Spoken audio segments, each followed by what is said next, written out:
আসসালামু আলাইকুম। তো তোমরা যারা 25 ব্যাচ আছো তাদেরকে আমি অনেককেই দেখি যে পরীক্ষার আগের দিন তোমরা হচ্ছে এই যে অন শট ক্লাস করো, তারপরে হচ্ছে on shot MCQ, on shot CQ, তারপরে ম্যারাথন ক্লাস বিভিন্ন ক্লাস করো। ঠিক আছে, এটা করো, তোমার কোনো সমস্যা নাই। বাট তোমরা কি করো? বিভিন্ন জায়গা থেকে ক্লাস করো। এত যদি ক্লাস করো তুমি নিজে পড়বা কখন? প্রত্যেক দিনই মানে প্রতিটা সময় যদি তোমার এত ক্লাস লাগে নিজে চিন্তা ভাবনা করবা কিসে? হ্যাঁ? দেখো এইচএসসি 25 ব্যাচ যারা আছে তাদের রেজাল্টের অবস্থা তো দেখছো। এখন এদের কিন্তু সবথেকে বেশি অনলাইনে রিসোর্স ছিল, অনলাইনে অনেক ক্লাস পাইছে এরা। তারপরে তুমি অনলাইনে ফ্রি ক্লাস আছে, পেইড ক্লাস আছে, অনেক ধরনের ক্লাস আছে। তারপরে রেজাল্টের এই অবস্থা কেন?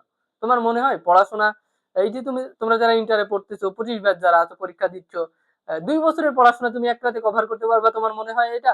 হ্যাঁ, অন শর্ট ক্লাস তোমার কিছুটা বেনিফিট দিতে পারে। বাট ওই তোমার এক্সপেকটেশন যেটা ওইটা ফুলফিল করতে পারবে না। ঠিক আছে, ওইটা তোমাকে রিচ করতে পারবে না। তো এই জন্য তোমাদের সবাইকে আসলে পড়াশোনা করতে হবে। পড়াশোনা আসলে কি টেস্ট ম্যাচের মতো, তোমাকে ধীরে ধীরে কনসিস্টেন্ট থাকতে হবে, রেগুলার। তোমরা যারা 26 ব্যাচ আছো আমার ভাই বোনদের, তারা এই ঘটনা থেকে শিক্ষা নাও। পড়াশোনার ভালো রেজাল্টের কোনো শর্টকাট নাই। তোমাকে পড়তে হবে, ঠিক প্রত্যেকটা টপিক ক্লিয়ার করে, কনসেপ্ট ক্লিয়ার করে পড়তে হবে। কারণ দেখতেছো তো ডে বাই ডে কম্পিটিশন বাড়তেছে। এখন তুমি যদি মানে শুধুই অনলাইনে ক্লাসের পিছনে দৌড়াও, বিভিন্ন ভাইয়া বিভিন্ন ক্লাস নাই এখানে যদি দৌড়াও, আলটিমেটলি টাইম ওয়েস্টটা তোমার হবে। একই জিনিস, একই চ্যাপ্টার তুমি 5 জায়গা থেকে পড়তেছো, এটার কোনো আসলে দরকার নাই। যে কোনো একটা জায়গা, ভালো জায়গা চুজ করো, সেখান থেকে পড়াশোনা করো।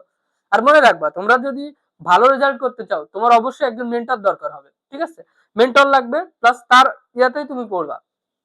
এই জন্য আমি বারবার বলছি, তোমরা হচ্ছে অনলাইনে বিভিন্ন ক্লাস হাবিজাবি করে টাইম ওয়েস্ট করার কোনো দরকার নাই। নিজে পড়ো, নিজে যদি একটা টপিক সম্পর্কে ক্লিয়ার ধারণা থাকে নিজে প্র্যাকটিস করো। এই সৃষ্টিকর্তা তোমার ব্রেনটা দিছে, এটা আসলে ইউজ করো, এটা তোমার ইউজ করা উচিত।